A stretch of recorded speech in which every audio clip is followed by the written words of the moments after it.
Friends, इन DIS में आपका स्वागत है। तो अभी हम मीडियल हिस्ट्री कर रहे हैं, तो इसमें 7th क्लास के अपन 8 चैप्टर कंप्लीट कर चुके हैं। इसके 2 चैप्टर वो बचे हैं, फिर 12 पार्ट 2 करेंगे। तो अपना फिर उसके बाद में एंशिएंट, मीडियल और मॉडर्न कंप्लीट हो जाएगा।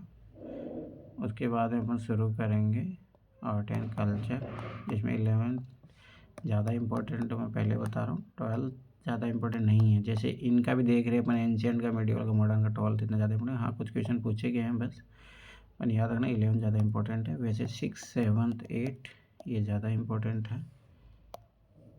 तो मैंने, आप देखोगे जो भी मैंने क्लासेस करवाई है, तो आपको मिल जाएगा कौन कौन सी चीज़ें इंपॉर्टेंट है, कौन कौन से चैप्टर इंपॉर्टेंट है। इसके बाद अपन पॉलिटी शुरू करेंगे। पॉलिटी में 6 to 12 जो भी इम्पोर्टेंट चैप्टर होंगे, ये याद रखना। PT प्लस मेंस दोनों के लिए आप अंडरस्टैंडिंग में काम आएंगे। क्वेश्चन बनते हैं, ये चीज़ याद रखना। जैसे अपने हिस्ट्री में मैंने कितने क्वेश्चन बताए हैं, वैसे पॉलिटी में आपको बहुत सारे क्वेश्चन मिलेंगे। उसके बाद में कुछ साइंस के और इन्वायरमेंट इकोलॉजी के कुछ चैप्टर करेंगे अपन, जो इम्पोर्टेंट है 6 to लेकर 12 तक।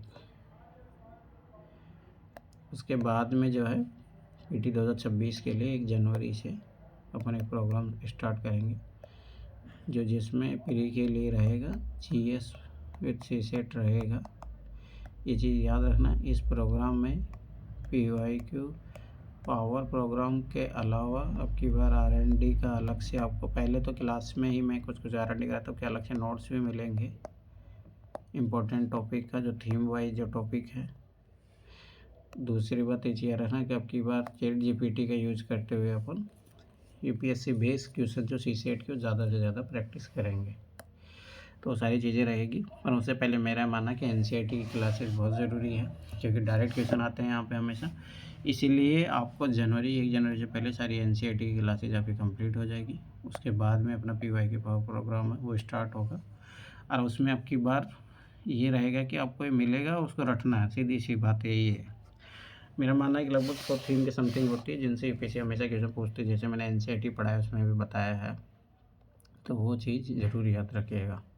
चलो शुरुआत करते हैं। क्षेत्रीय संस्कृतियों का निर्माण।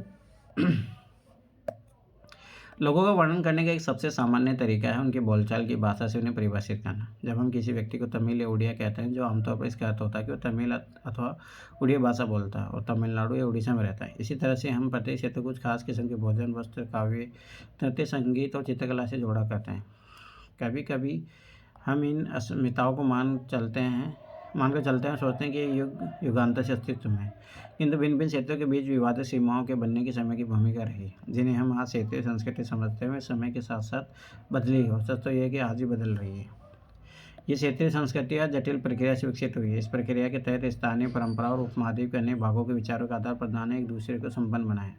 जैसा कि हम देखेंगे, कुछ परंपराएं तो कुछ विशेष क्षेत्रों की अपनी हैं, जबकि कुछ अन्य भिन्न क्षेत्रों में एक समान प्रतीत होती है। परंतु इसके अतीत कुछ अन्य परंपराएं खास इलाके के पुराने रीति रिवाजों से तो निकली है, परंतु अन्य क्षेत्रों में जाकर उन्हें एक नया रूप ले लिया है। चेर और मलयालम भाषा का विकास। आइए भाषा और क्षेत्र के बीच अंतर संबंध के उदाहरण में अपना विश्लेषण प्रारंभ करें। महोदयपुरम का चेर राज्य प्रायद्वीप के दक्षिणी पश्चिमी भाग में है, जो आज के केरल राज्य का एक हिस्सा है। 9वीं शताब्दी में स्थापित किया गया। यार मलयालम भाषा केरल में बोली जाती है। इधर संभवतः मलयालम भाषा इस इलाके में बोली जाती थी। शासकों ने मलयालम भाषा में लिपि का प्रयोग अपने अभिलेखों में किया। वस्तुतः इस भाषा का प्रयोग उपमहाद्वीप के सरकारी अभिलेखों में किसी क्षेत्रीय भाषा के प्रयोग के सबसे पहले उदाहरणों में से एक है। अब ये है, देखो, मलयालम में रचित एक आरंभिक केरल का एक अभिलेख है। साथ साथ चेर लोगों ने संस्कृति की परंपराओं से बहुत कुछ ग्रहण किया। केरल का मंदिर रंगमंच, जिसकी परंपरा से युक्त खोजी जा सकती है, संस्कृत के महाकाव्यों पर आधारित है। मलयालम भाषा की पहली साहित्यिक गति, जो लगभग 12वीं शताब्दी की बताई जाती है, प्रत्यक्ष रूप से संस्कृत की ऋणी है। यार ना, संस्कृत सब भाषा जर्नी है, ये याद रखना। ऐसा नहीं कि भाई, अरे देखो कि जब भाषा को, अब लोकपन क्या होता है ना हिंदू से जोड़ लेते, गलत है भाई। भाषा भाषा है, पर यार हम संस्कृत भाषा हर भाषाओं की जननी है। यह भी एक काफ़ी रोचक तथ्य है कि 14वीं शताब्दी के ग्रंथ लीला तिलकम, जो व्याकरण तथा काव्य शास्त्र का विषय है, मणिपर्णवालम शैली में लिखा गया है। मणिपर्णवालम शब्द एक कहते हैं हीरा और मूंगा, जो दो भाषा संस्कृत तथा क्षेत्रीय भाषा के साथ साथ प्रयोग की ओर संकेत करती है। अभी देखो, बाल भद्र, सुभद्रा और जगन्नाथ की लघु मूर्तियाँ ताल पत्थर की पांडुपुत्र उड़ीसा में। शासक और धार्मिक परंपराएं जगन्नाथी संप्रदाय याद रखना तो उड़ीसा में ही है।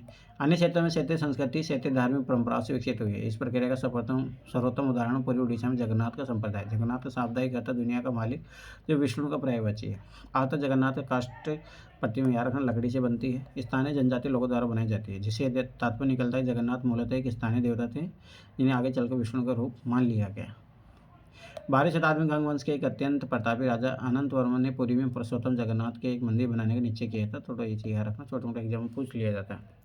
उसके बाद 1230 में राजा अनंग भीम तृतीय ने अपना राज्य पुरुषोत्तम जगन्नाथ को अर्पित कर दिया और स्वयं को जगन्नाथ का प्रतिनियुक्त घोषित किया गया। तो सोचो कि मतलब इसके बिहाफ में उस लोग शासन चलाते हैं। जो जी मंदिर के तीर्थ स्थल यानी तीर्थ यात्रा के केंद्र रूप में महत्व प्राप्त होता गया। सामाजिक तथा राजनीतिक मामलों में इसकी सत्ता बढ़ती गई। जिन्होंने भी उड़ीसा को जीता, जैसे मुगल, मराठी, अंग्रेज, ईस्ट इंडिया कंपनी, सबने इस मंदिर को अपना नियंत्रण स्थापित करने का प्रयत्न किया। ये सब महसूस करते थे कि मंदिर पर नियंत्रण प्राप्त करने से स्थानीय जनता में उनका शासन स्वीकार्य हो जाएगा।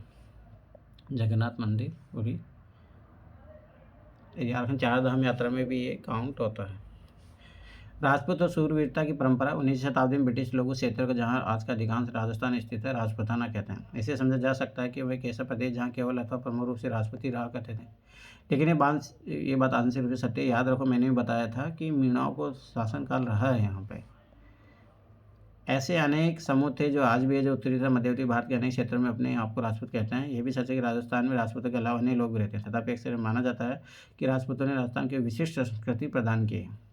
ये सांस्कृतिक परंपराएं वहाँ के शासकों के आदर्शों तथा अभिलाषाओं के साथ घनिष्ठता से जुड़ी थी। लगभग 8वीं शताब्दी से आज के राजस्थान के अधिकांश भाग पर विभिन्न परिवारों के राजपूत राजाओं का शासन रहा है।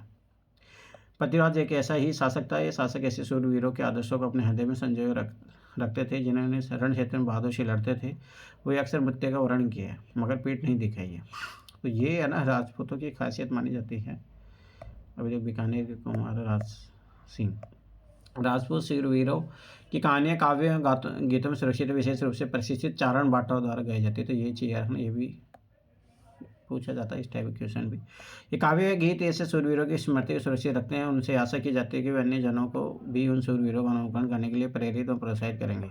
सादा जन भी इन कहानियों में आकर्षित होते हैं। इन कहानियों में अक्सर नाटकीय स्थिति, स्वामी भक्ति, मित्रता, प्रेम, शौर्य, क्रोध आदि प्रबल श्रमिकों का चित्रण होता है। क्या स्त्रियों को भी इन कहानियों का स्थान प्राप्त था? जी हाँ, कभी कभी कि वे झगड़े कारण के रूप में विद्वान राजा पुरुष स्त्रियों को जीतने के लिए अथवा उनकी रक्षा के लिए आपस में लड़ते थे। कहीं कहीं यह भी चित्रित किया गया कि स्त्री अपने शूरवीर पतियों का जीवन मरण दोनों में अनुसरण करती थी। सती प्रथा यानी विधवाओं द्वारा अपने मृतक पतियों चिता पर जिंदा जल जाने की प्रथा के कुछ कहानियों में उल्लेख पाया जाता है, मतलब सती प्रथा। इस प्रकार जो लोग शूरवीरता के आदर्शों का पालन करते हैं, उन्हें अक्सर ऐसे आदर्शों के लिए अपने जीवन को बलिदान करना होता है। पर मैं फिर बार बार बताऊं कि ये महिलाओं से क्यों अपेक्षा की जाए कि वो करें, ये बहुत गलत बात है ना। तो ये चीज़ याद रखना। ये तो अभी जो नव भारत का है। क्षेत्रीय सीमांतों से परे कथक नृत्य की कहानी। यदि शूरवीरता की परंपराएं भिन्न भिन्न क्षेत्रों में भिन्न भिन्न रूप में मिल सकती है, तो नृत्य के इतिहास में नृत्य के विषय में भी यह सच है। आइए नृत्य के एक रूप में कथक के इतिहास को देखें। यह नृत्य शैली उत्तर भारत के अनेक भागों से जुड़ी है। कथक शब्द कथा शब्द से निकला, जिसका प्रयोग संस्कृत तथा अन्य भाषाओं में कहानी के लिए किया जाता है। कथक मूल रूप से उत्तर भारत के मंदिर में कथा यानी कहानी सुनाने वाली एक जाति थी। वे कथाकार अपने हाव भाव तथा संगीत से अपने कथा वचन का अलंकृत किया करते थे। 15वीं तथा 16वीं शताब्दी में भक्ति आंदोलन के प्रसार के साथ कथक एक विशिष्ट नृत्य शैली का रूप धारण करने लगा। राधा कृष्ण के पौराणिक आख्यान कहानी लोक नाट्य के रूप में प्रस्तुत किए जाते थे, जिन्हें रासलीला कहा जाता था। रासलीला में लोक नृत्य के साथ कथाकार के मूल हाव भाव भी जुड़े होते थे।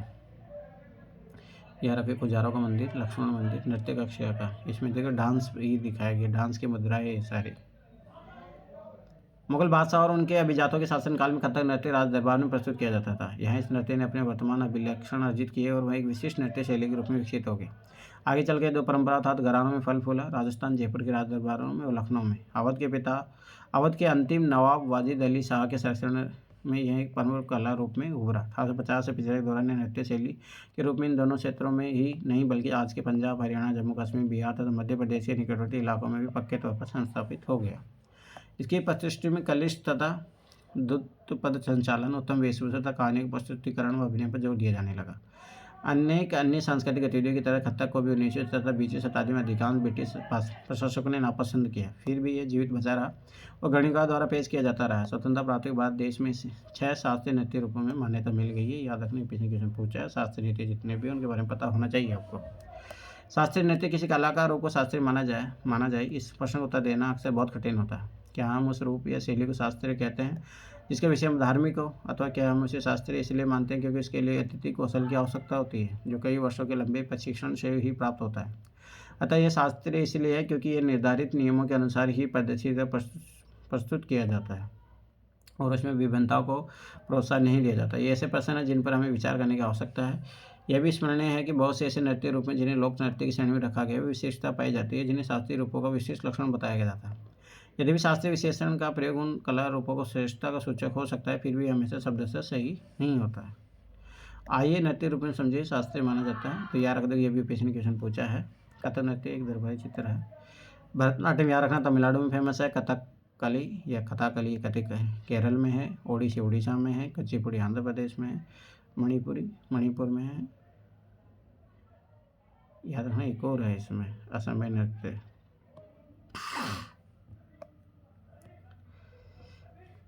संरक्षक को लेख चित्रकला लघु चित्रकला की परंपरा जो कई रीतियों से विकसित हुई थी, वह थी लघु चित्रों की परंपरा। लघु चित्र जैसे क्या उनके नाम से ही पता चलता है, छोटे आकार के चित्र होते हैं जो जिन्हें आमतौर पर जल रंगों से कपड़े या कागज पर चित्रित किया जाता है। प्राचीनतम लघु चित्र ताल पत्थर तथा लकड़ी की तख्तियों पर चित्रित किए गए थे। इनमें सर्वाधिक सुंदर चित्र जो पश्चिम भारत में पाए गए, जिन ग्रंथों को सचित्र बनाने के लिए प्रयोग किए गए थे। मुगल बादशाह अकबर, जहांगीर और शाहजहां ने अत्यंत कुशल चित्रकारों को संरक्षण प्रदान किया था, जो प्राथमिक रूप से इतिहास और काव्यों की पांडुलिपियों को चित्रित करते थे। ये पांडुलिपियां आमतौर पर चटक रंगों में चित्रित की जाती थी और उनमें दरबार के दृश्य, लड़ाई तथा शिकार के दृश्य और सामाजिक जीवन के अन्य पहलू चित्रित किए जाते थे। अक्सर उपहार के तौर पर भी इन चित्रों का आदान प्रदान किया जाता था और ये कुछ गिने चुने लोग, बादशाह और उनके घनिष्ठ जनों द्वारा ही देखे जा सकते थे। मुगल साम्राज्य पतन के साथ अनेक चित्रकार मुगल दरबार छोड़कर नए उभरने वाले क्षेत्रीय राज्यों के दरबारों में चले गए।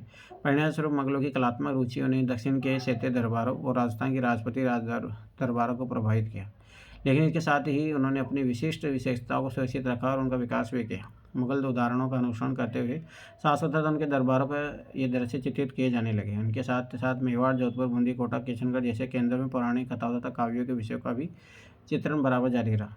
एक ऐसा ही अन्य क्षेत्र आधुनिक हिमाचल प्रदेश के इर्द गिर्द हिमालय की तलहटी का इलाका है। 17वीं शताब्दी के बाद वाले वर्षों में इस क्षेत्र में लघु चित्रशिला का एक साहसपूर्ण भावप्रवण शैली का विकास हुआ, जिसे बसोली शैली कहा गया। यहाँ जो सबसे पहले लोकप्रिय पुस्तक चित्रित की गई थी वह थी भानुदत्त की रसमंजरी। 1739 में नादिर शाह के आक्रमण और दिल्ली के विजय के परिणाम स्वरूप मुगल कलाकार मैदानी इलाकों का निश्चितता से बचने के लिए पहाड़ी क्षेत्रों की ओर पलायन कर गए। एक मिनट यहाँ रुको। तो ये देखो इस टाइप से चित्र बनाए जाते थे। अब देखो आर्ट एंड कल्चर का पार्ट है ये। होली खेलते हुए महाराणा राम सिंह टू राजपूत लघु चित्र कोटा जो है राजस्थान का। कृष्णा राधा और उसकी साकिया पहाड़ी लघु चित्र कांगड़ा शैली है ये। अब तो यूपीएससी इतना माइन्यूट लेवल पे नहीं गया कभी, उन्होंने क्षेत्रीय शैलियों को नहीं पूछा, मतलब बड़ी ठणी का जरूर पूछा एक बार क्वेश्चन, वो बहुत फेमस थी इसलिए उन्हें वहाँ जाते ही आज से ज़्यादा तैयार मिले, जिसके फलस्वरूप चित्रकारी की कांगड़ा शैली विकसित हुई। 18वीं शताब्दी के मध्य भाग तक कांगड़ा के कलाकारों ने एक नई शैली विकसित कर ली थी, जिसने लघु चित्रकारी में एक नई जान डाल दी। उनकी प्रेरणा का स्रोत वहाँ की वैष्णव परंपराएं थी। ठंडे नीले हरे रंगों सहित कोमल रंगों का प्रयोग और विषयों का काव्यात्मक निरूपण कांगड़ा शैली की विशेषता थी। इसमें रहे कि साधारण स्त्री पुरुष भी बर्तनों, दीवारों, कपड़ों, फर्श आदि पर अपनी कलाकृतियाँ चित्रित करते थे। कला के नमूनों में कुछ ही बच पाते थे। इसके विपरीत लघु चित्र राजमहलों में सावधानीपूर्वक रखे जाते थे, जिससे वे सदियों तक सुरक्षित रहे। बंगाल नदी की से एक नज़र, एक क्षेत्रीय भाषा का विकास। सबसे पहले बंगाली रामायण के तालपत्र की पृष्ठ, तो ये सब ऐसा ही है।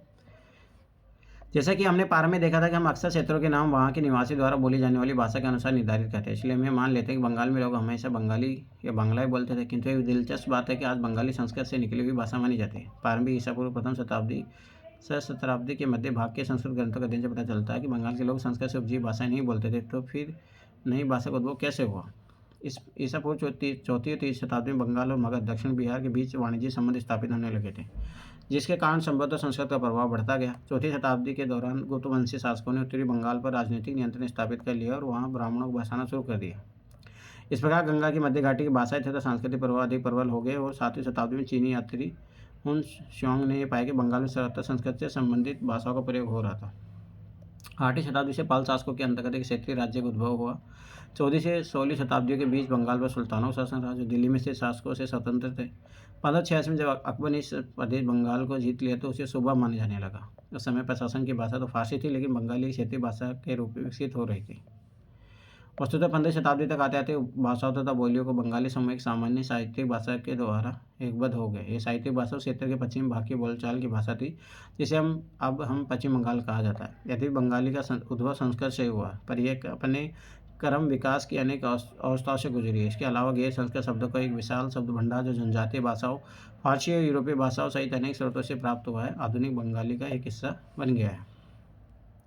बंगाली पारंपरिक साहित्य को दो श्रेणी में बांटा जा सकता है। एक श्रेणी संस्कृत की ऋणी है, दूसरी उसे स्वतंत्र है। पहली श्रेणी में संस्कृत महाकाव्य का अनुवाद, मंगल काव्य, शाब्दिक अर्थों में शुभ यानी मांगलिक काव्य जो स्थानीय देवी देवताओं से संबंधित है, और भक्ति साहित्य जैसे गौड़ी वैष्णव आंदोलन के नेता श्री चैतन्य देवी जीव ने शामिल याद रखना। चैतन्य महाप्रभु, मैंने बोला भी था, इस्कॉन की संस्था, मतलब इस्कॉन इसी के परंपरा को फॉलो करता है।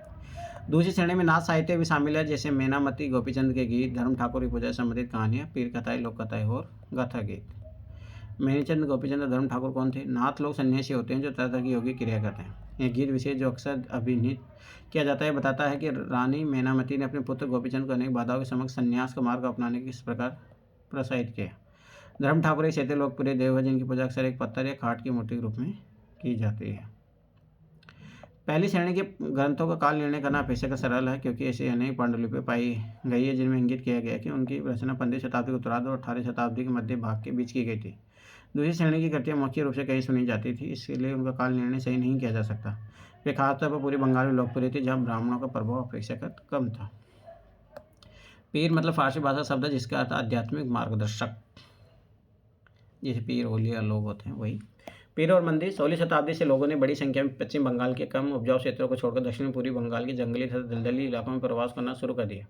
जो वे पूर्व की ओर बढ़ते गए, वे जंगलों को साफ करके भूमि में धान की खेती करने लगे। समय समय स्थानीय मछुआ तथा स्थानांतरीय खेती करने लगे, जो अक्सर जनजाति थे, किसानों के नए समुदाय में मिल गए। अब देखो तो अभी तक इसमें ऐसा कोई क्वेश्चन मिला नहीं जहाँ यूपीएससी क्वेश्चन पूछा है।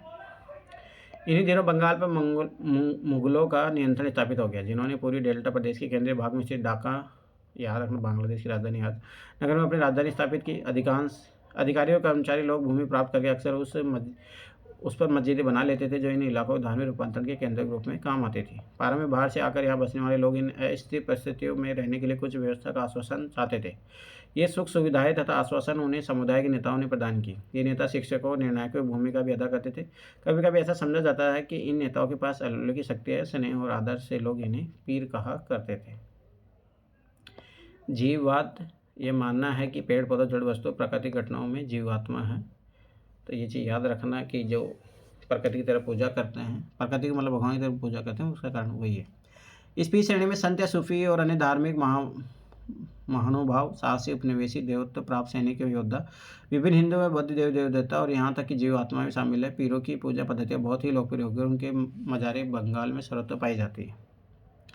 मज़ार याद रखना कि वो होती है जहाँ पे उन लोग मर जाते हैं, फिर उनको दफनाया जाता है, उसको मज़ारे कहा जाता है। चेहरा एक दो चाला छप्परदार झोपड़ी है, ये दो चाला, ये देखो एक चौचाला मंदिर है, चौचाला।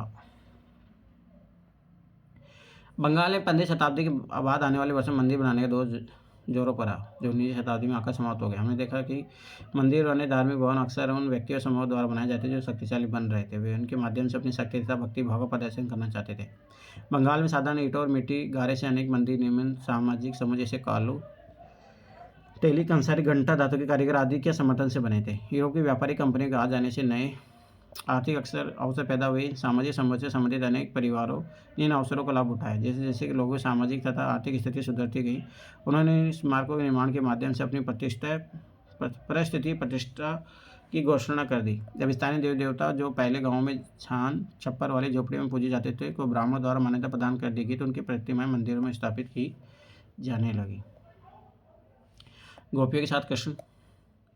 श्यामपुर मंदिर से पक्की मिट्टी की एक पट्टी है, विष्णुपुर है। इन मंदिरों की शक्ल या आकृति बंगाल की छप्परदार झोपड़ियों की तरह दो चाला, दो छतों वाली, चौचाला, चार छतों वाली होती थी। इसके कारण मंदिरों की स्थापत्य कला में विशिष्ट बंगाली शैली का प्रादुर्भाव हुआ। अपेक्षाकृत अधिक जटिल चौटाला यानी चार छतों वाली ढांचे में चार त्रिकोणीय छतें, चार दीवारों पर रखी जाती थी, जो पर तिर्यक रेखा एक बिंदु तक जाती थी। मंदिर आमतौर पर एक वर्गाकार चबूतरे में बनाए जाते थे। उनके भीतर भाग में कोई सजावट नहीं होती थी, लेकिन अनेक मंदिरों की बाहरी दीवारों पर चित्रकारी, सजावटी टाइलें तथा मिट्टी की पट्टियों से सजी होती थी। कुछ मंदिरों में, विशेष रूप से पश्चिम बंगाल के बांकुरा जिले में विष्णुपुर के मंदिर में ऐसी सजावटें अत्यंत उत्कृष्ट कोटि तक पहुंच चुकी थी। मछली भोजन के रूप में परंपरागत भोजन संबंधी आदतें आमतौर पर स्थानीय रूप से उपलब्ध खाद्य पदार्थों पर निर्भर करती है। बंगाल एक नदी मैदान है जहाँ मछली और धान की उपज बहुतायत से होती है, इसलिए यह स्वाभाविक है कि इन दोनों वस्तुओं को गरीब बंगाली भोजन सूची में प्रमुख स्थान प्राप्त है। मछली पकड़ना वहाँ का प्रमुख धंधा रहा है और बंगाली साहित्य में मछली के स्थान स्थान पर उल्लेख मिलता है। इससे ज़्यादा और क्या हो गया, मंदिर और बौद्ध विहारों की दीवारों पर जो मिट्टी की पट्टियाँ लगी है उनमें भी मछली को साफ करते हुए टोकरियों में भरकर बाजार ले जाते हुए दर्शाया गया है। मतलब ऐसा भाला जाता है कि बंगाली जो ब्राह्मण होते हैं मछली खाते हैं, भाई मंदिरों में खाया जाता हो। घरेलू उपयोग के लिए मछली तैयार करते हुए विशाल लक्ष्मी मंदिर से पकी मीट का एक फलक आरंभ। सोचो, ब्राह्मणों को सामिस भोजन करने की अनुमति नहीं थी। सामिस मतलब वही मांसाहारी, लेकिन स्थानीय आहार में मछली की लोकप्रियता को देखते हुए ब्राह्मण धर्म के विशेषज्ञों ने बंगाली ब्राह्मणों के लिए इस निषेध में ढील दे दी। भरत धर्म पुराण, जो बंगाल में रचित 13वीं शताब्दी के संस्कृत ग्रंथ ने स्थानीय ब्राह्मणों को कुछ खास किस्म की मछली खाने की अनुमति दे दी। सोचो, आवश्यकता सबको जन्म दे देती। यूरोप में राष्ट्र राज्य का उदय। 18वीं शताब्दी के अंत तक यूरोप के लोग स्वयं को एक साम्राज्य जैसे ऑस्ट्रिया हंगरी साम्राज्य पूजा किसी चर्च जैसे यूनानी रूढ़िवादी चर्च के सदस्य मानते थे, परंतु 18वीं शताब्दी के अंतिम दशकों में लोग स्वयं को एक ऐसे समुदाय के सदस्य के रूप में भी पहचानने लगे जो एक भाषा जैसे कि फ्रेंच या जर्मन बोलते थे। प्रारंभिक 19वीं शताब्दी में रोमानिया में विद्यालय पाठ्यपुस्तक ग्रीक के स्थान पर रोमानियन में लिखी जाने लगी और हंगरी में लैटिन के स्थान पर हंगेरियन की राजभाषा के रूप में अपनाया गया। यह और इस प्रकार की अन्य प्रक्रिया ने लोगों को बोध कराया कि प्रत्येक भाषीय समुदाय एक अलग राष्ट्र था। 19वीं शताब्दी के अंतिम दशकों में इटली और जर्मनी के एकीकरण के लिए हुए आंदोलन इस भावना को और अधिक बल दिया। इतना ज़्यादा इम्पोर्टेंट नहीं है चैप्टर, फिर भी थोड़ा बहुत एक आध क्वेश्चन पूछे गए हैं। अभी लास्ट चैप्टर है 18वीं शताब्दी में नई राजनीतिक गठन। यहाँ से लगभग ये मान के चलो मॉडर्न हिस्ट्री आपकी स्टार्ट हो जाती है। एक मिनट,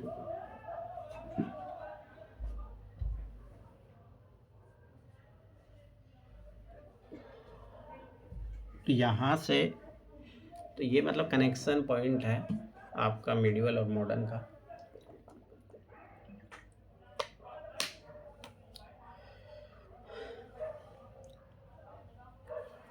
तो इसमें एक चैप्टर तो था बहुत इंपॉर्टेंट था, तो उसको जरूर देख लेना।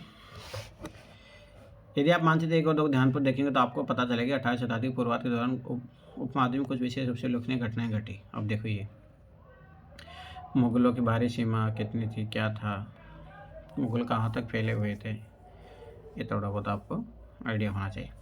गौर कीजिए, कई स्वतंत्र राज्य के उद्देश्य मुगल साम्राज्य सीमाएं किस तरह बदली। आप यहाँ भी देखेंगे 1765 तक अन्य शक्ति यानी ब्रिटिश सत्ता ने पूर्वी भारत के बड़े शहरों से याद करो, 1757 का प्लासी का युद्ध होता है, 1764 का बक्सर का युद्ध होता है। उसके बाद में जो सारी चीज़ें हैं चेंज हो जाती है। इस वाला मानचित्र यहाँ देखो, यहाँ धीरे धीरे ब्रिटिश क्षेत्र आने लग गया, ब्रिटिश ने यहाँ पे।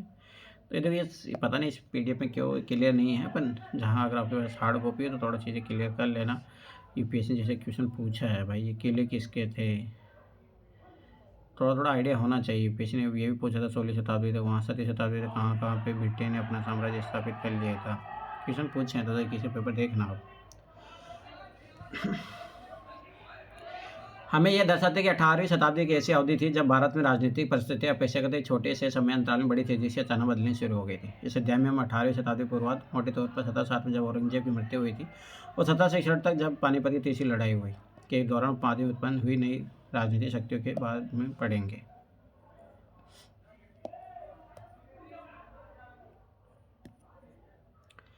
मुगल साम्राज्य और परिवर्तित मुगलों के लिए संकट की स्थिति। अध्याय 4 में आपने देखा मुगल साम्राज्य अपनी सफलता ऊंचाई पर किस प्रकार पहुंचा और फिर 7वीं शताब्दी के अंतिम वर्षों में उसके सामने तरह के संकट किस प्रकार खड़े होने लगे। ऐसा अनेक कारणों से हुआ। बादशाह औरंगजेब ने दक्कन में 1679 से लंबी लड़ाई लड़ते हुए साम्राज्य के सैन्य और वित्तीय संसाधनों को बहुत अधिक खर्च कर दिया था। औरंगजेब के उत्तराधिकारियों के शासनकाल में साम्राज्य प्रशासन की कार्य कुशलता समाप्ति होने लगी और मनसबदारों के शक्तिशाली वर्गों का वश में रखना केंद्रीय सत्ता के लिए कठिन हो गई थी। इसलिए देखो ना, UPSC ने क्वेश्चन पूछा है, तो जब 19 का पेपर जाके देखना, इनके बारे में ज़्यादा उल्लेख किया गया है, अपन पढ़ रहे हैं इस वीडियो में, बहुत जगह मिला है। सुबेदार के रूप में नियुक्त अभिजात अक्सर राजस्व, सैन्य प्रशासन, दीवानी एवं फौजदारी दोनों कार्यालयों पर नियंत्रण रखते थे। याद रखना, सूबेदार पर दोनों कंट्रोल होता था, दोनों चीज़ों पे। इसे मुगल साम्राज्य के विशाल क्षेत्र पर उन्हें विस्तृत राजनीतिक, आर्थिक और सैन्य शक्तियाँ मिल गई। जैसे जैसे सूबेदार ने प्रांतों पर अपना नियंत्रण सुदृढ़ किया, राजधानी पहुँचने वाले राजस्व की मात्रा में कमी आती गई। उत्तर तथा पश्चिम भारत के अनेक हिस्सों में हुए जमींदारों और किसानों के विद्रोह और कष्ट आंदोलनों ने समस्या को और भी गंभीर बना दिया। कभी कभी विद्रोह बढ़ते हुए करों के भार के विरुद्ध भी किए गए और कभी कभी शक्तिशाली सरदारों के द्वारा अपनी स्थिति को सुदृढ़ बनाने की कोशिश की। अतीत में विद्रोही समूहों ने मुगल सत्ता को चुनौती दे दी थी, परंतु अब ऐसे समूह ने क्षेत्र के आर्थिक संसाधनों का प्रयोग अपनी स्थिति को मजबूत करने के लिए किया। जिस तरह से धीरे धीरे राजनीतिक और आर्थिक सत्ता प्रांतीय सूबेदारों, स्थानीय सरदारों, अन्य समूहों के हाथों में आ रही थी, औरंगजेब के उत्तराधिकारी इस बदलाव को रोक न सके। भरपूर फसल और खाली तिजोरियाँ। एक तत्कालीन लेखक ने साम्राज्य वित्तीय दिवालियापन का वर्णन इस शब्दों में किया। देखो, यहाँ से पता लगता है कि अगर आर्थिक रूप से आप कमजोर हो गए तो आप साम्राज्य नहीं चला सकते। बड़े जमींदार निस्सहाय और निर्धन हो गए थे। उनके किसान वर्ष में 2 फसलें उगाते हैं, लेकिन उन्हें दोनों में से कुछ नहीं मिलता। उनके स्थानीय गुमाश्त एक तरह से किसानों के हाथ की कठपुतली बने रहते हैं। जैसे कि स्वयं किसान अपने ऋणदाता के वश में रहता है जब तक कि वह साहूकारी का कर्जा नहीं चुका देता। इस प्रकार संपूर्ण व्यवस्था एवं प्रशासन इतना चकनाचूर हो चुका है कि यद्यपि किसान अपनी फसल के जरिए मानो सोना बटोरता है, लेकिन उसके मालिक जमींदार के तिनके का टुकड़ा भी नहीं मिलता है। ऐसे हालात में जमींदार सशस्त्र सेना कैसे रख सकते हैं, जिनकी से आशा की जाती है। अपने सैनिकों को जो लड़ाई के समय उनके आगे चलते हैं और घुड़सवारों को जो उनके ठीक पीछे चलते हैं, पैसे कहाँ से देंगे। अब सोचो, देखो, आर्थिक स्थिति खराब हुई तो आपकी सैन्य व्यवस्था भी खराब हो गई।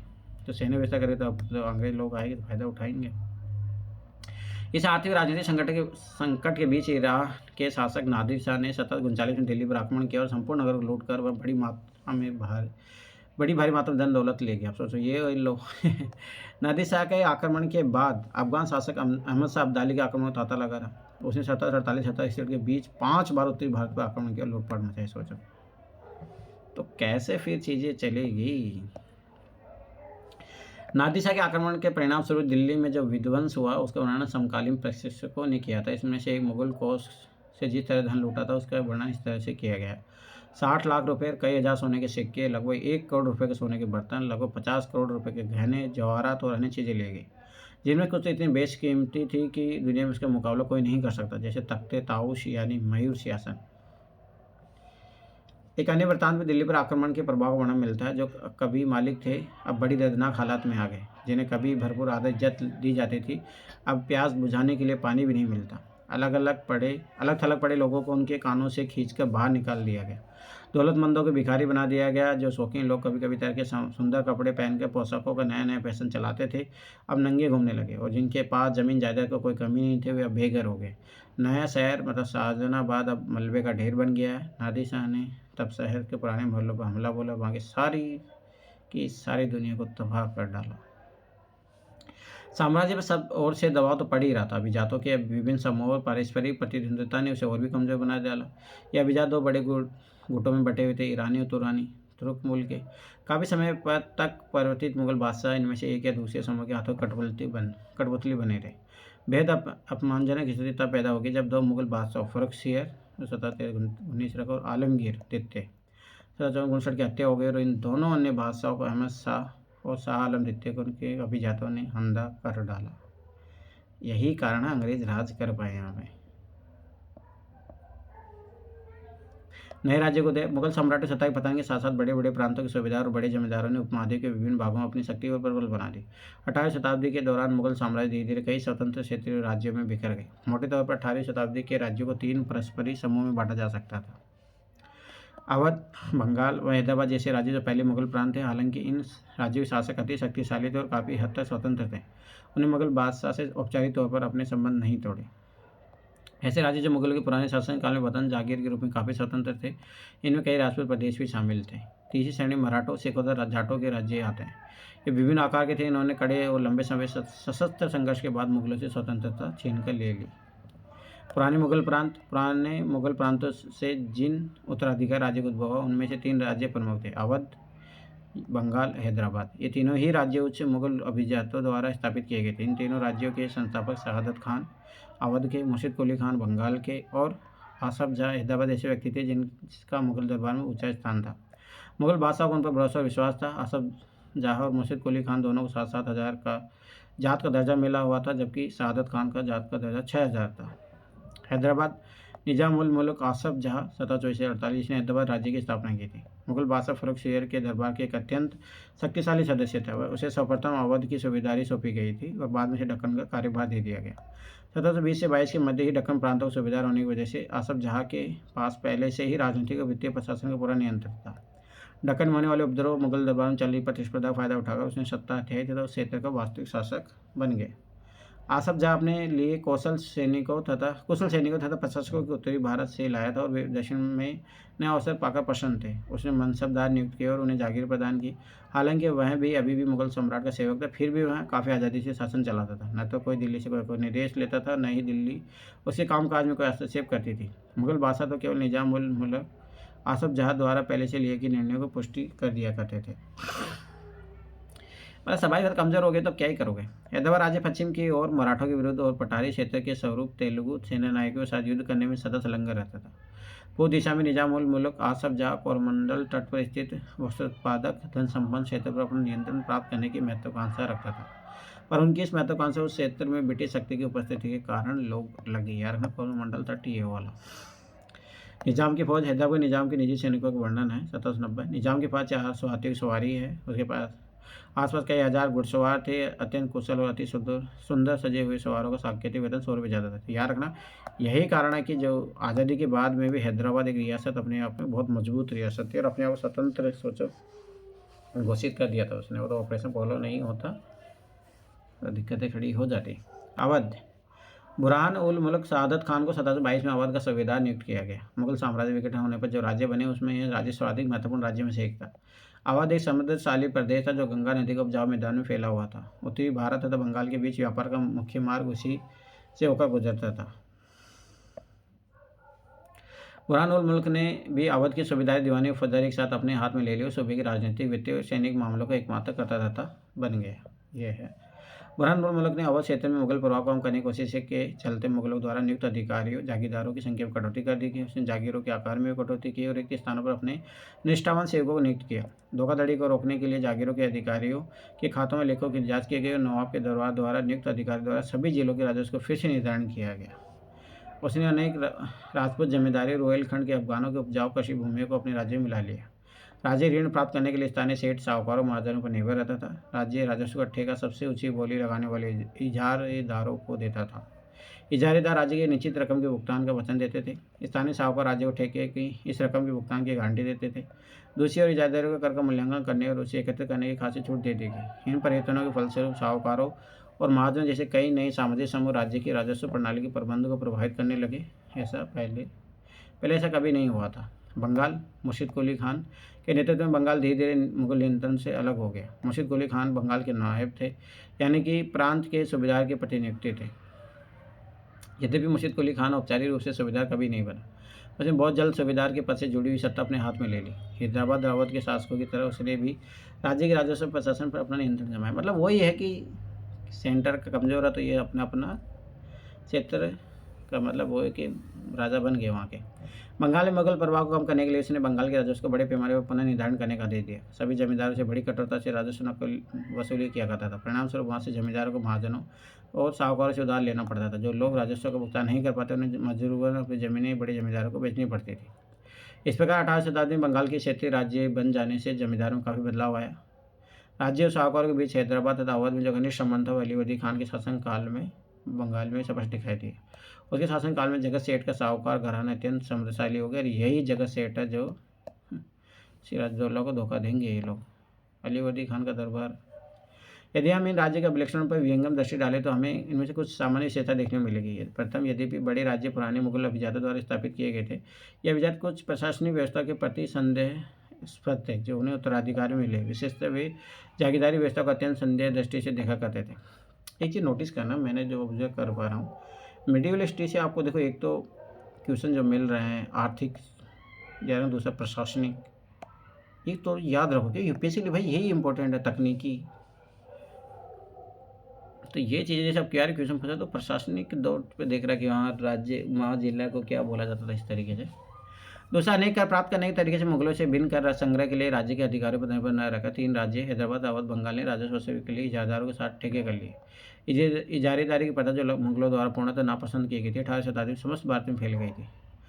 तथापि देहात के उसके प्रभाव में क्षेत्रीय विभिन्नताएं थी। इन सभी क्षेत्रीय राज्यों में थी इससे सामान्य लक्षण यह था कि उनमें राज्य और धनी महाजनों तथा वणिक जनों के बीच संबंध बनने लगे।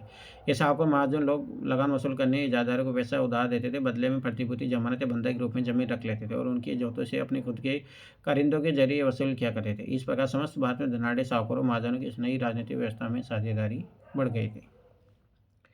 कई राजपूत शासकों ने मुगलों को अधिराज्यत्व स्वीकार किया था, लेकिन मेवाड़ एकमात्र ऐसा राजपूत राज्य था जिसने मुगल सत्ता को चुनौती दी थी। ये चीज़ याद रखना। राणा प्रताप 1572 में उदयपुर तथा मेवाड़ के बड़े क्षेत्र पर नियंत्रण के साथ मेवाड़ की राजगद्दी पर आसीन हुए। राणा के बाद मुगल अधिराजत्व को स्वीकार करने के लिए कई दूतों को भेजा गया, लेकिन अपने निर्णय पर डट रहे, इसलिए महाराणा प्रताप माना जाता है। राजपूत की वतन जागीरी बहुत से राजपूत घराने, विशेष रूप से अंबर मतलब यह रखना कि यह आमेर है, जोधपुर के राजघराने मुगल व्यवस्था में विशिष्टता के साथ सेवारत रहे। बदले में उन्हें अपने वतन जागीरों पर पर्याप्त स्वायत्ता का आनंद लेने की अनुमति मिली हुई थी। अब 18वीं शताब्दी में शासकों ने अपने अपने आसपास के इलाकों पर अपने नियंत्रण विस्तार करने के लिए अपने हाथ पांव मारने शुरू किए। जोधपुर के राजा अजय सिंह ने मुगल दरबार की गुट्टी राजनीति में अपने पैर फंसा दिए। इन प्रभावशाली राजपूत घराने गुजरात और मालवा के लाभदायक सूबों की सूबेदारी दावा किया। जोधपुर के राजा अजीत सिंह को गुजरात की सूबेदारी और अम्बेर के स्वाई राजा जय सिंह को मालवा की सूबेदारी मिल गई।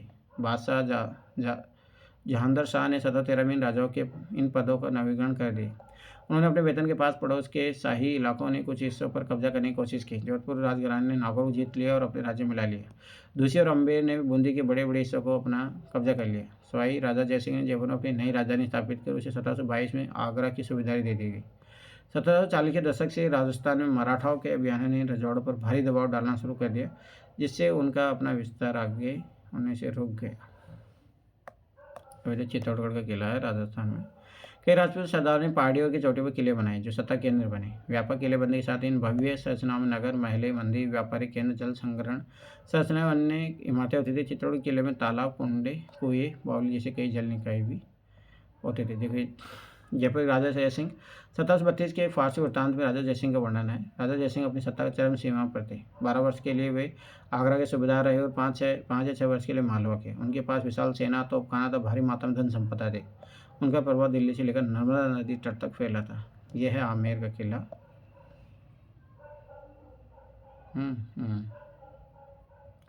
ये जयपुर का जंतर मंतर हो गया। नहीं, ये जोधपुर का है, सॉरी, ये जोधपुर का किला है। आमेर का आप देखो ना, सिमिलर ढांचा ही है, इसी तरीके से बना हुआ है। मेहरानगढ़ किला है जोधपुर का, ये चीज़ याद रखना। अम्बेर के शासक सवाई जयसिंह ने दिल्ली, जयपुर, उज्जैन, मथुरा और वाराणसी 5 खगोल, ये याद रखना है क्योंकि साइंटिफिक है तो बेसिकली इंपॉर्टेंट है। तो 5 खगोल वेधशाला का निर्माण कराया था। कहाँ कहाँ? दिल्ली में, जयपुर में, उज्जैन में, मथुरा में और वाराणसी में, याद रखना। जंतर मंतर के नाम से विख्यात इन वेधशाला में खगोलीय पिंडों का अध्ययन है तो कई उपकरण आपको मिलेंगे। आज़ादी हासिल करना। सिख अध्याय 8 में अपने पढ़ाई 7वीं शताब्दी के दौरान सिख एक राजनीतिक समुदाय रूप में गठित हुआ। उसने पंजाब के क्षेत्रीय राज्य निर्माण को बढ़ावा मिला। गुरु गोविंद सिंह ने 1699 खालसा पंथ की स्थापना से पूर्व उसके पश्चात राजपूत और मुगल शासकों के खिलाफ कई लड़ाई लड़ी। 1708 में गुरु गोविंद सिंह की मृत्यु के बाद बंदा बहादुर के नेतृत्व में खालसा ने मुगल सत्ता के खिलाफ विद्रोह किए। उन्होंने बाबा गुरु नानक और गुरु गोविंद सिंह के नामों वाले सिक्के गढ़कर अपने शासन को सार्वभौम बनाए। सतलुज और यमुना नदियों के बीच के क्षेत्र में उन्होंने अपने प्रशासन की स्थापना की। 1715 में बंदा बहादुर को बंदी बना लिया गया। 1716 में उन्हें मार दिया गया। 18वीं शताब्दी में कई योग्य नेताओं के नेतृत्व में सिखों ने अपने आप को पहले जत्थों में और बाद में मिसलों में संगठित किया। इन जत्थों और मिसलों की संयुक्त सेनाएं दल खालसा कहलाती थी। उन दिनों दल खालसा बैसाखी और दीपावली के पर्व पर अमृतसर में मिलता था और इन बैठकों में सामूहिक निर्णय लिए जाते थे। उन्हें गुरुमत्ता गुरु के प्रस्ताव कहा जाता था। सिखों ने राखी व्यवस्था स्थापित की।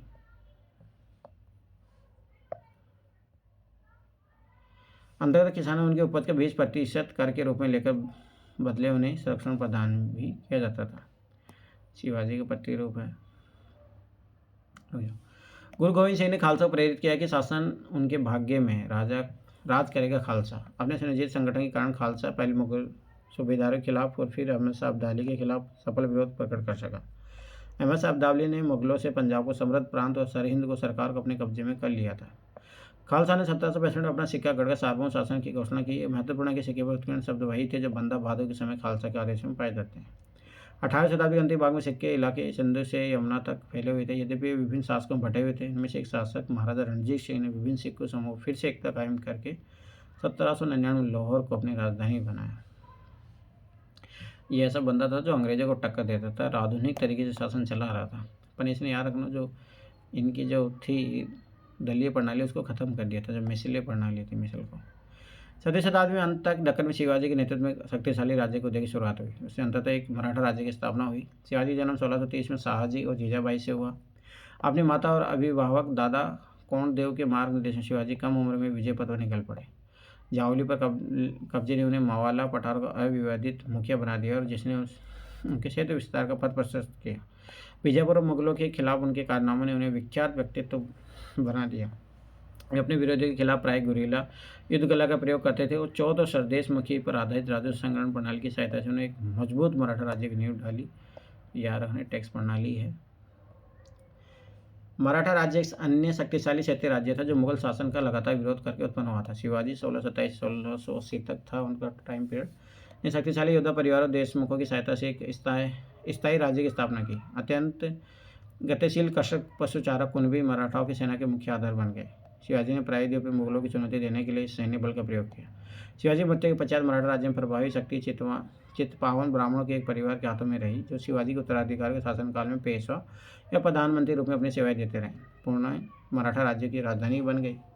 पेशवा देख रेख में मराठा ने एक अत्यंत सफल सैन्य संगठन का विकास कर लिया। उनकी सफलता का रहस्य यह था कि वे मुगलों के किले बंद इलाकों से टक्कर न लेते हुए उनके पास से चुपचाप निकलकर शहरों कस्बों पर हमला बोलते थे और मुगल सेना से ऐसे मैदानी इलाकों में मुठभेड़ लेते थे जहाँ रसद पानी और कमुक आने के रास्ते आसानी से रोके जा सकते थे। 1720 से 1761 के बीच मराठा साम्राज्य काफ़ी विस्तार हुआ। उसने सैन्य और काफ़ी सफलतापूर्वक मुगल साम्राज्य की सत्ता को सती पहुँचाई। 1720 के दशक तक मालवा गुजरात मुगलों से छीन लिए गए। 1730 के दशक तक मराठा नरेश को समस्त दक्कनी प्रायद्वीप के अधिपति रूप में मान्यता मिली और साथ ही क्षेत्र को चौथ और स्वदेश में कर वसूलने का अधिकार भी मिल गया। तो ये चीज़ याद रखना। चौथ क्या है, थोड़ा याद रखना, टैक्स प्रणाली है, तो ये क्वेश्चन पूछ सकता है। चौथ जमींदार द्वारा वसूले जाने वाले भू राजस्व का 25%, दक्कन में इनको मराठा वसूलते थे। स्वदेशमुखी, दक्कन में मुख्य राजस्व संग्रह करता दिए जाने वाले भू राजस्व का 9 से 10% हिस्सा।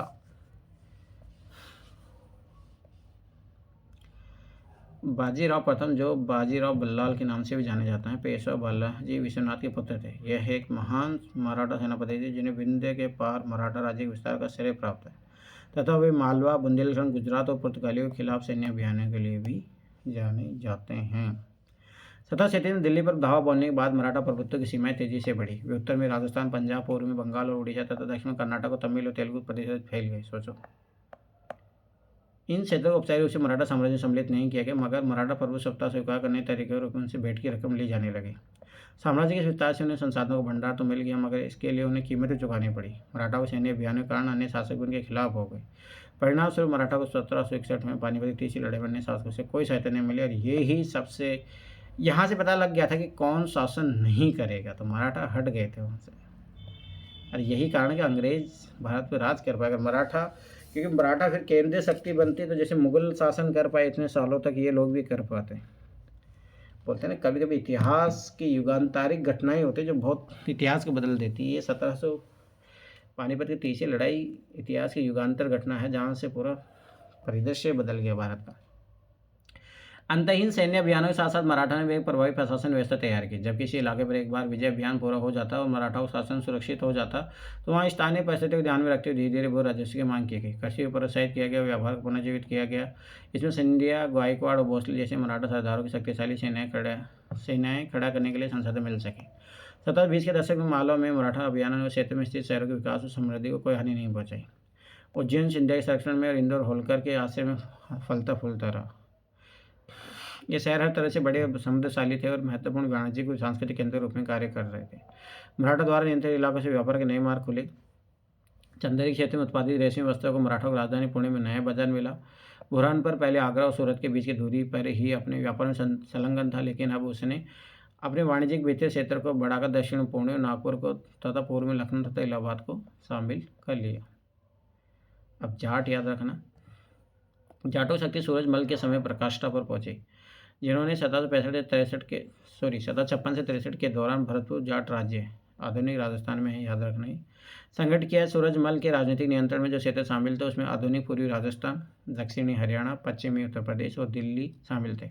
सूरजमल ने कई किले और महल बनवाए, जिसमें भरतपुर का प्रसिद्ध लोहारगढ़ का किला इस क्षेत्र में बने सबसे मजबूत किलों में याद रखना लोहारगढ़ किला भरतपुर में है। बस इतना याद रखना सूरजमल ने बनाया था। तो यूपीएस में फिर बताओ क्षेत्रीय तौर पर नहीं गया, क्वेश्चन नहीं पूछा, पीछे जरूर पूछता है। अन्य राज्यों की तरह जाटों ने भी 17वीं 18वीं शताब्दी में अपनी सत्ता से दृढ़ की। अपने नेता चूड़ामन के नेतृत्व में उन्होंने दिल्ली के पश्चिम में स्थित क्षेत्र पर अपना नियंत्रण कर लिया। 16 सदी के दशक तक आते आते उनका प्रभुत्व दिल्ली और आगरा के दो शाही शहरों के बीच क्षेत्र पर होना शुरू हो गया। वैसे तो कुछ अर्से के लिए वे आगरा शहर के भी अभिरक्षक बन गए। जाट समृद्ध कर सकते और उनके प्रभुत्व क्षेत्र में पानीपत तथा बल्लभगढ़ जैसे शहर महत्वपूर्ण व्यापारिक केंद्र बन गए। याद रखना जो आज हरियाणा के क्षेत्र है। सूरजमल के राज्य में भरतपुर शक्तिशाली राज्य के रूप में उभरा। 1739 में जब नादिर शाह ने दिल्ली पर हमला बोल कर उसे लौटा तो दिल्ली के कई प्रतिष्ठित व्यक्तियों ने भरतपुर में शरण ली। नादिर शाह के पुत्र जवाहिर शाह के पास 30,000 सैनिक थे। उसमें 20,000 से अन्य सैनिकों मराठों से लिए, 15,000 सैनिक सिखों से लिए और उनके सबके बलबूते हुए मुगलों से लड़ा। देख रहे हो, यही तो भारत में एकजुटता की तो कमी थी। बाहर के आके लोग लूट के चले गए, इनका सहयोग किया जा रहा है। जहाँ भरतपुर का किला काफ़ी हद तक पारंपरिक शैली में बनाया गया, वहाँ दीग में जाटों ने अंबर और आगरा शैली समन्वय करते हुए एक विशाल बाग महल बनाया।